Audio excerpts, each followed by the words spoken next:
hommes dans l'espace et qui s'en occupent? Non, il n'y a pas un ordre mondial. Bon, il y a une éthique, n'est-ce pas? Si on a des astronautes qui sont en perdition dans l'espace, eh bien, toutes les nations qui ont des moyens d'intervenir vont faire tout ce, c'est un peu comme en mer finalement, vont faire tout ce qu'elles peuvent, ces nations, pour venir en aide aux astronautes en péril.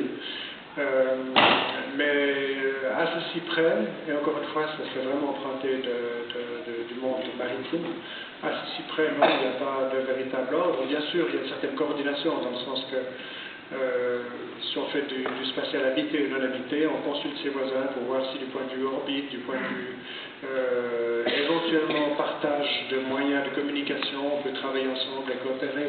Il y a une énorme coopération maintenant, alors que l'exploration de l'espace a commencé dans un climat de guerre froide dans les années 50 et 60.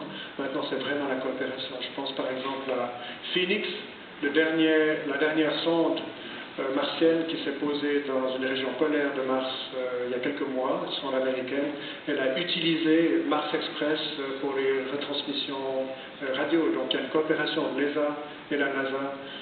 Bien que Phoenix c'est un engin de la NASA, mais elle a pris contact avec l'ESA pour de l'aide, n'est-ce pas? Et nous, on a beaucoup d'aide aussi des Américains, des Russes, on aura bientôt des Chinois, on coopère pas encore beaucoup avec la Chine, mais je suis absolument convaincu que d'ici 10 ans, on coopère avec la Chine aussi.